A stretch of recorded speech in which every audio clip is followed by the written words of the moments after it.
get familiar, and we'll give some sort of problems. That problems will help you to understand the concept more practically and handle the practical situations when implementing the different applications.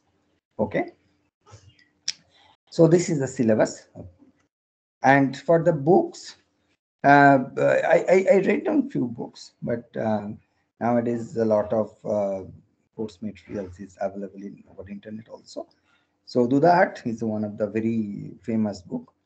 So I think those who want to do that, some very good textbooks, they obviously when consult to the heart. And Introduction to Machine Learning, Alpine, that is also one good books. So Bishop, for reference book, something written that Bishop book is also very renowned, and this Mitchell books and other books is also you can. So this is the more or less the textbooks and reference books. And evaluation, I didn't say anything about percentage of grade this time, because it was not decided. It was online, offline. The very last meeting, I understand it's online. So in general, two quizzes maybe, if two quizzes and two end semester, and you mid semester, end semester, and maybe 10 for quizzes, and other two maybe 30, 50, something like that. That it is not confirmed yet. So that's it. We'll announce later. And date also definitely will. In some mid-sem, you know that this is prescribed by academic section. And online mode, definitely online, and MCQ based. That is also most probably the MCQ questions. So this is the evaluation criteria. And okay, so up to this, that's non-technical things. So if you have any question or anything I didn't mention, if you want to ask, please. Um, in addition, on just before going to the technical discussion, this will in a regular interval we'll upload these slides, and video also, maybe in Teams 20 days video available. So we generally take a copy of the video, so somebody missed the classes. But even if the thing is that I want to say very categorically or very frankly in the very first class, that even if the video is available, also class notes and kind of slides is also available. But please uh, attend the class, because this is live class. And if I'll encourage everybody to ask if any questions, we will happy to answer the questions or discussion possible in between the classes. Um, so why I'm saying this? It is a two-way communication since it's a live, but problem the problem is that if it is a only video or just kind of video, what you just only watching the video, then if you have any questions, you cannot get answer. So from that point of view also, it is very important. Okay, with a small introduction, we'll go to the today's lecture. We today will define machine learning, that what is the definition of it, some applications, and different types of learning, as we said, as we try to do that supervised learning, unsupervised learning, and semi or self-supervised learning, and reinforcement learning. Okay, so just a brief introduction of today's class is not a very kind of superficial and a very naive and fundamental concept, nothing more than that. So let's start. Okay. So first of all, what is machine learning? So there is I just want to start with a misconception that somebody said that machine learning and programming is the same thing. But at the end of the day, we do the Python programming, or for deep learning, PyTorch, or TensorFlow programming, for any other programming concept for implementing the machine learning algorithm. But for the conventional programming paradigm, machine learning has a difference that we are going to understand first. What is the basic difference between a learning and a programming? Okay. So by definition of Arthur Samuel, it's a very old definition, 1959. The field of study that gives computers the ability to learn without being explicitly programmed.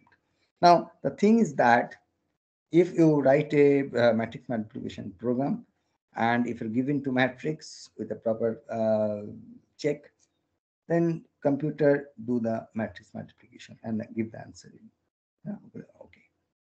So this is program. So what extra the learning is? What extra thing that we have to understand? That in case of machine learning, what extra thing machine want to gather? Okay. So let try to see that. Let try to understand the one is the learning problem. Okay. Just reading out this, that is a well posed learning problem. A computer program is said to learn from experience E with respect to some task T and some performance measure P if its performance on T as measured by P improves with experience E. I at least this is very well known person, Tom Mitchell, given.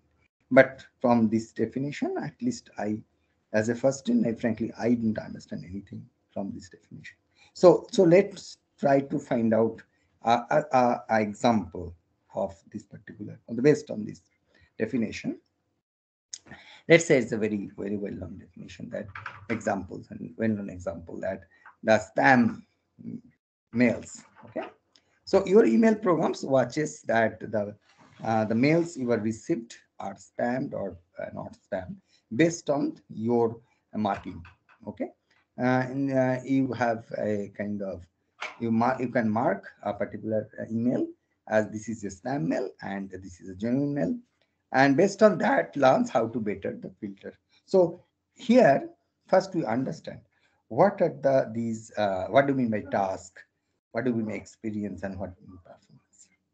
Okay, that these things have been used in the prior definition of what we as Tom Mitchell's definition. Okay, so task here, the classifying the emails as spam or not.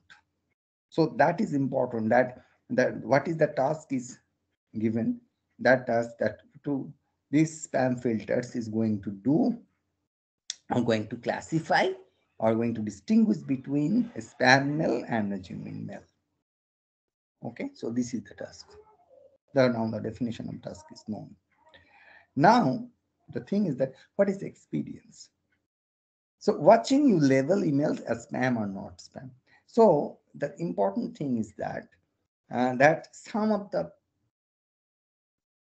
examples already you have set, that okay, these emails maybe from a kind of sender. So these emails are generally spams, and or some subject matter or subject with some word. If these words in the subject, maybe this is spam. So we mark it that as some example. You are not specifying how you are marking, but you are just marking that is a spam mail, it's not spam. Okay. So these are a set. When we going to say our supervised setting, we say this is a leveled example. but for now we don't know all this. So this is, we say, some sort of experience, or a set of examples is being given to the classifier to learn. So this is experience E.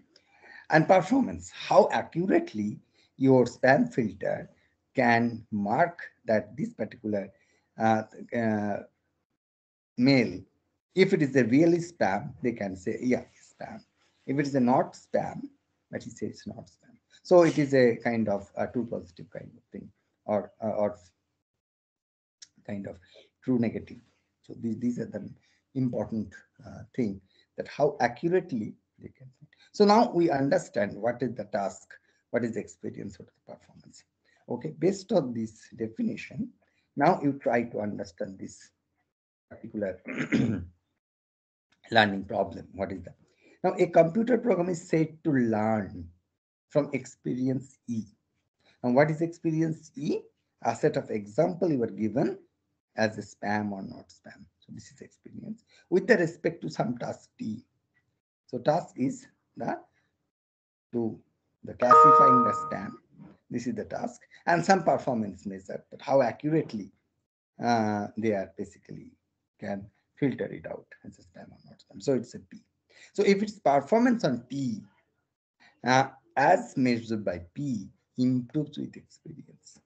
Now, one thing is very important to understand, that you know that if the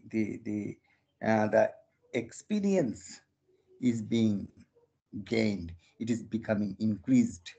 Okay, that is very very important. It is not always the our conventional setting, but if sometimes we say experiences, we are whatever experience or whatever number of sample training samples you are large making increase, then there is a chance, because one thing I should say, that in general, I should say in general, that the machine learning problem is a some prediction process or classifying. What is this kind of prediction?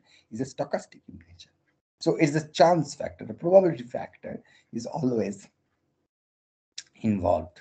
Okay, so we can say that with we can improve with experience E. So if number of spams or number of things is basically large, is increasing, then the performance in general improved, is being improved. So this is the learning problem. So this thing is not, now you understand, is not same as what is the conventional programming practice. So programming is that you write a program, give an input, and the same output always. If it is not, there is no question of improving, no question of experience, no question. So in this way, it is different than programming. Okay. So now we understand that, at least that's some idea about what is learning. So okay, now come to the different kind of learning, different kind of learning settings, different kind of paradigms of learning. First of all, we all know that supervised learning is very much popular. So data and corresponding labels are given. That those who are not familiar, for them, that when in this is the case, you are given a set of apples and said, okay, look, apples, these are the apples. This is the apples is the level, and it look like this is size is this, weight is this, color is this, normally this, and this apple. And sometimes you are given oranges, and so oranges is look like this color is this texture is this, and weight is this, something like that. So then the question is that you are given a data.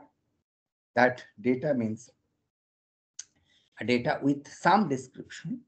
Will after when we are getting mature, we say that the description is called feature, and this we label the data. That means we say, okay, look, the apples has these characteristics and it's called apple, and oranges has this characteristic and it's called oranges. So this, when we are saying that okay, this is not this, or this is that, then it's called labeling. So supervised learning, we'll see a lot of examples, lot of very well formulated or mathematical concept on supervised setting. When the data and corresponding labels are given, it is prescribed, then it's called supervised setting. On the other hand, when these data are given but not label, so data is given but no label is given, that is called that unsupervised setting.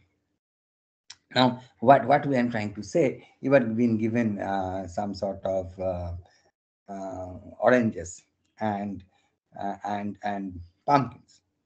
Okay? So you can say that the size is different. But then but it is not said which is with oranges, with pumpkins. But there is, maybe there is a kind of natural, you can say, from human understanding, or I should not say human, because human is not going to understand here, but at least from the data distribution point of view. So now data is your point of data is your or oranges and pumpkins kind of thing. That there is a natural clustering, a natural grouping. We'll afterwards we'll say this cluster. So it's a natural grouping that that some fruits or some vegetables are basically large in size and some are small, relatively small in size. So we can use natural grouping. Sometimes it may be that some pumpkins are very small, and that may be taken as only size the characteristics or distinguished characteristics. You may some sort of outliers there.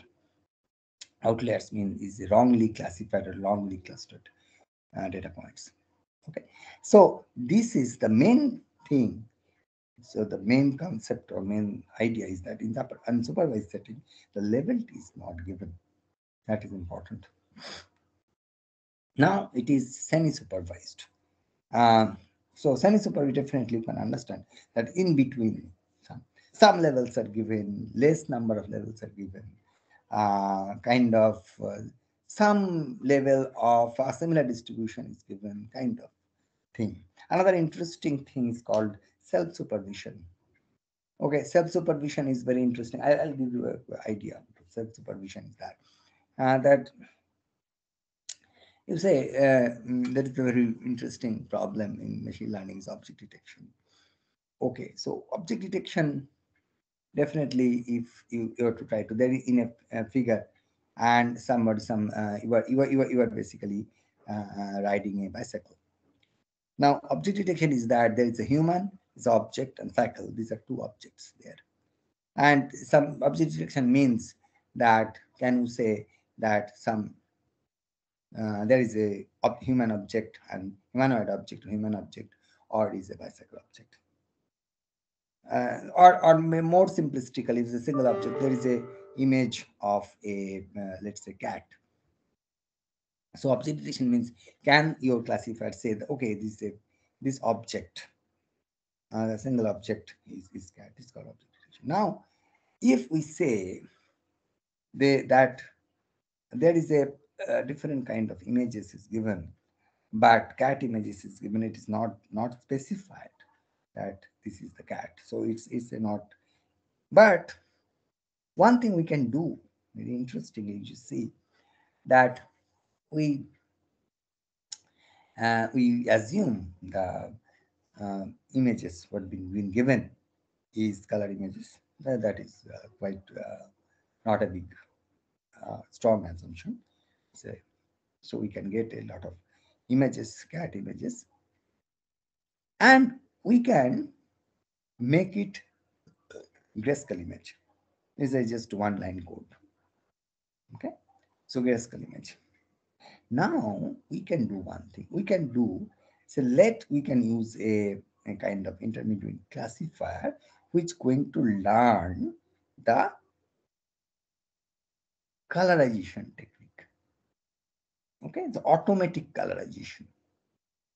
So now the thing is that now you saw nobody said you have a cat in the picture, but the thing is that you have the grayscale image as well as the color image. Now, now your classifier is going to understand this input and the corresponding output. So that this colorization technique, now you see when you colorizing this is, or there is a tendency of colorization that the different object is colored differently. So the way of doing without having the labels, but you cannot say that sometimes sir, it is not exactly the unsupervised. In somewhere there is this kind of supervision, but this supervision is kind comes in a different way. So actually, what is the different way? That supervision is comes from the data itself. So that's why that's if data itself is going to supervise your classifier, then it's called self supervision. खुद ही खुद को supervise कर रहा है. So this is the way of self supervision, and this is a kind of semi supervised learning setting. Okay, so just give a small example to understand the thing. Then well, very well known technique paradigm called reinforcement learning. Okay, so reinforcement learning is bit different paradigm. Then sometimes I think uh, all of us, including me also, but and it is due to my 7 to 8 years old son, so very to some computer gaming. Okay? And reinforcement learning is a kind of paradigm that is very much used in to design different computer games. So what is this? This is agent based learning system. An agent interacting with the world makes the observation, takes action, and is rewarded or punished. It should learn to choose action such a way as to obtain a lot of reward. So just why I said the gaming. The thing is that you just say, all of us, the tic tac toe, and always you see in mobile or in laptops and desktops, we often say tic tac toe game. But if you want to write a tic tac toe game, you see that if you're when you are writing a game and as a computer is a player, then you can see that your opponent give a cross and you have to give a circle, that where to put your circle. Now when somebody give a particular check marks or cut marks, whatever, now it basically gives a position or a status of the gameplay, of you can say the state, more technically you can say state of the gameplay. And that if a given state of the game, what is your next action, where you put your circle marks, okay, or dot marks. So that this is the important. And here you can write a program so that, and considering the different aspects, the different winning conditions, because since it is only 3 by 3 metrics to all of that, and it is the total number of, you have to say, not that much high space complexity is required to understand all that every possibility of this. So we can do that where we put your next move so that you may be in a path of winning. So here the same thing, the one agent kind of thing is going to take decision on behalf of the computer, and they always try to find out, if I put it there, how close in we are in a winning track or winning path. Okay, so in that way, every step we can get a reward if we close to the winning path, or in line to the winning path, and we will be punished if we are getting distance or getting distance from the winning path. Okay, so this is the concept of reinforcement learning. It's a um, very crude sense.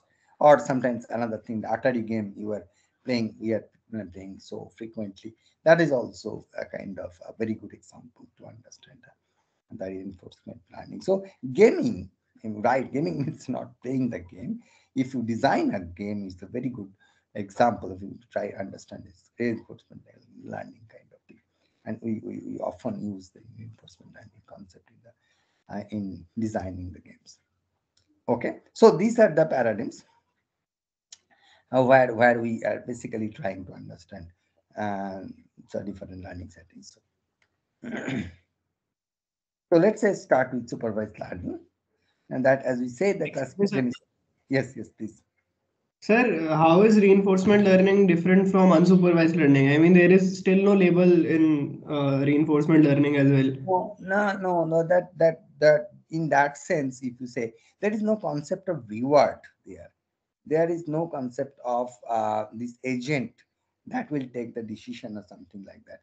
In that sense, the label from the labeling point of view, if you say, yeah, this is the kind of unsupervised, but it is not that these concepts are not there. If you say that supervised and semi-supervised, sorry, unsupervised, semi-supervised, say the kind of similar, but reinforcement learning is a completely different ball game. Because if you start programming of this, you can see that the technique of reinforcement learning, the way you can say that there is a kind of motto, there kind of a thinking process is completely different in case of reinforcement. Because one important aspect reinforcement learning is that it you just see that there uh, the decision is being taken in case of supervised, unsupervised, or whatever semi-supervised. That time it is basically data kind of specific. But here, yeah, there is a two thing. There is a state action pair. So we state action pair in that sense that we are in a state of the a gameplay or anything, and we are going to take action. Okay, if time maybe today we don't have time to discuss, so you can understand very interesting. I'll see in the next class that how the based on the current state, what will be our action, that where there the actual thing is that which action will be taken, so that we can get rewarded or we get more reward. So that is the basic understanding. This kind of a, you can say that first time it's a very greedy kind of algorithm we'll put there, and then we'll see there's a lot of issues there, but the basic way of doing this is basically a state action pair, and this state action pair it will kind of you can say some graph kind of thing will come in, so that you can say from this state which state you should go and which action is being taken to go this state. And then not only that, if we go this state, which reward we are going to get, and at the end of the day what is your intention is to maximize the reward. Okay, so this is that the total ball game is completely different than the kind of classification or clustering kind of thing. Sir, can you That give an example of unsupervised learning? yes, yes. Can you give an example of unsupervised learning, sir? Unsupervised learning is very easy. Unsupervised learning, you see that just I'll just give you something. Unsupervised learning, you understand?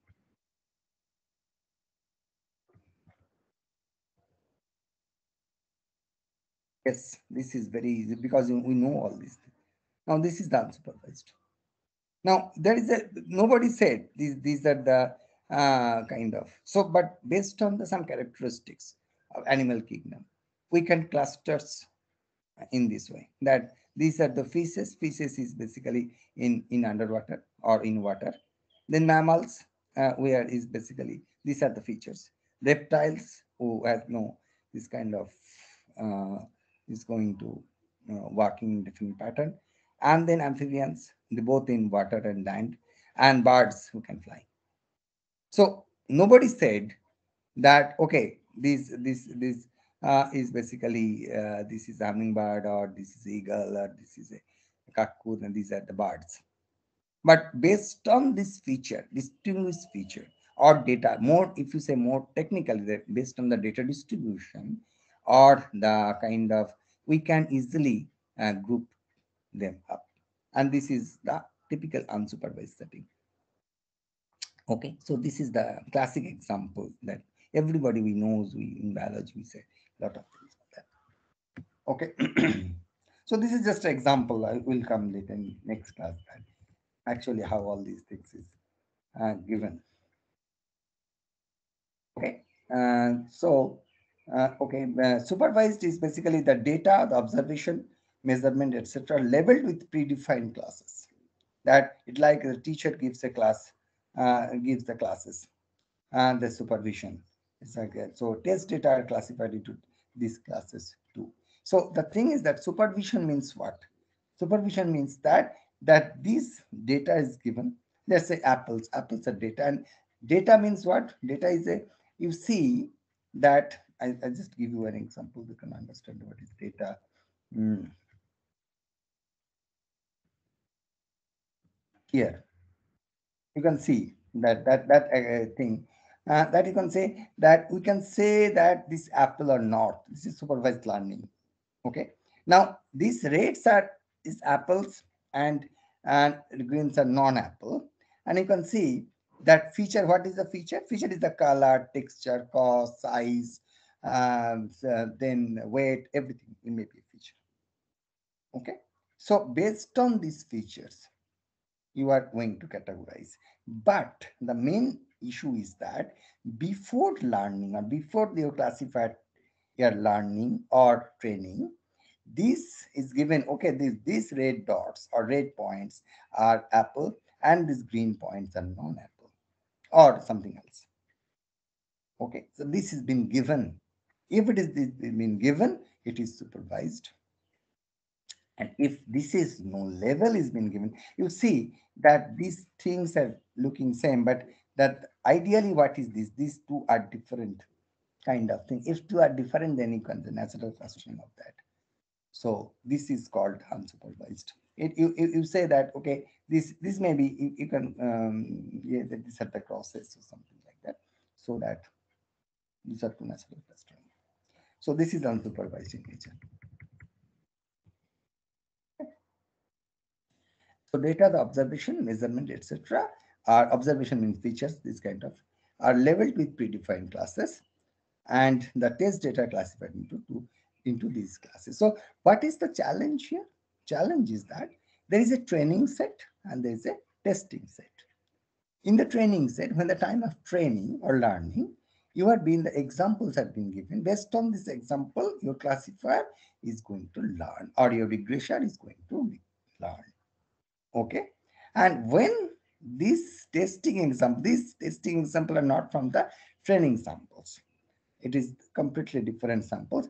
Even if these thing, they don't know this, just for example, a new image of apple, that means, and you say what is this?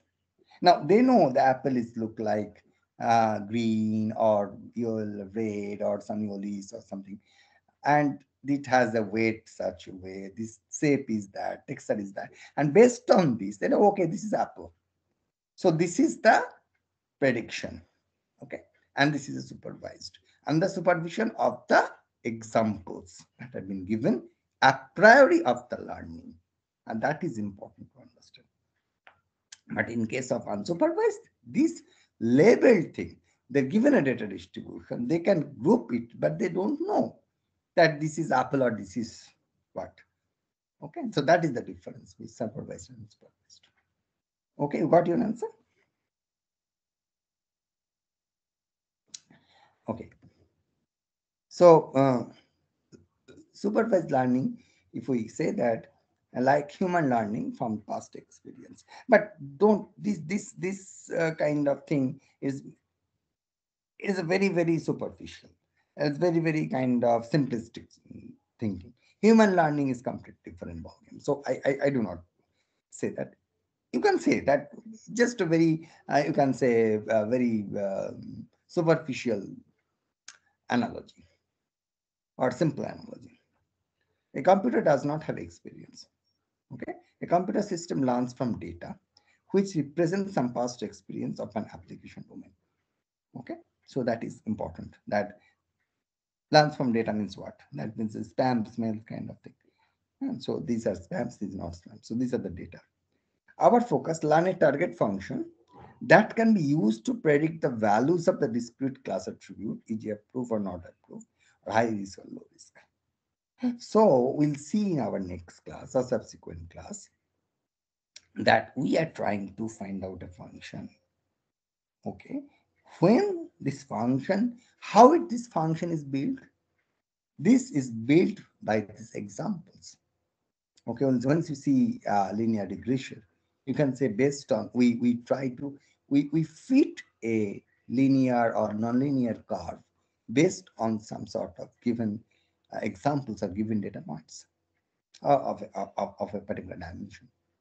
Okay, and this is our target function. And what is our job? That this target function, given these data points as example or training sample, how accurately we make this data, this function, so that when a new data come based on this trained, or you can say the derived function, we can say that this data point is what is the kind of classes of this data point. Classes with known classes. The task is commonly called supervised learning, classification, or interactive learning. So these are the nomenclature of this. Okay, so that so this supervised learning, and we see in our next the supervised learning maybe classification, maybe regression, maybe other things also. Okay, so data and the goal. The data is what is data? Now, data is a set of data records, also called examples, instance of classes, cases, described by attributes. Now, what is an attributes? Attributes we see, this called feature. Then apple. What is these attributes? This color is its attributes. Okay. So these are the possible colors. The size is the attributes. Weight is the attribute. The skin color, that is the texture, is the attribute. So these are the attributes. And class, it's apple is a class. So each example is labeled with a predefined class. And what is the goal? To learn a classification model from the data that can be used to predict the classes of new cases or instances. Now the thing is that these, when your classifier is being already been trained, now a new data, that a new apple, that apple is not being used as a for a training sample, or you can say that this apple is not the part member of the training sample. The new thing, new apple is given, and say what is this. So okay, for our learning or for our knowledge, what we'll make some mathematical kind of functions we are generated by this. We find okay, this is very look like apple, and with this much of confidence we can say this is apple. Okay, so this is classification, or we can say it's a binary classification. It's a apple and not apple. So okay, if you just make it a jackfruit, so no, it's a very big size, so it's not apple. You just say not apple. So this is the way we generate data and the goal. Okay. Okay. So I think what is the time now?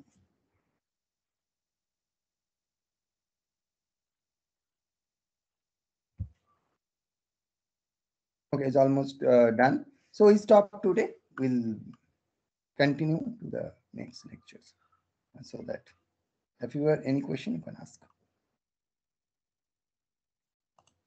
Sir, what would be the attendance policy for this course? Full attendance 75%. What is the same thing? But I should, because 75% is okay. But I should request. I like to request that you please attend the classes. Otherwise, the problem is that our even if our all these things, whatever the question we're going to set, it's completely on this class. Just it take is a physical class kind of thing. So it's all at live classes. There is no other things. Every day if we miss some classes, we try to compensate in other day, other timing. So that's why I'm saying please attend the classes. If you miss the classes, then it is It's not about the attendance. Attendance will take that some TA member will definitely is being given the charge. He will take every day attendance. That is okay. But the thing is different. You cannot understand something, and our question is a bit conceptual. It is not that it is being given some question that will sit together and make the questions conceptual level, so that at least you can think. It is not that it is being given, so okay, this all these do these maths and give the answer. At the end of the day, you have to understand that this concept, and most of the question is very conceptual level, because otherwise there's a lot of problem and you cannot find these questions anywhere. So all these questions is basically we are last few years we are basically taking time and build it up. So that's why I'm saying, please, we'll discuss all lots of things, and if you attend the class, these concepts are not in the your slides, or not even in the books, or not even any other things. This will be some discussion will going on that. So, and see that whoever is basically attend the class, that got a good marks. That is our previous experience, even if it's online. Okay. So, by the way, all of most of you are in home, or some of you are in campus also.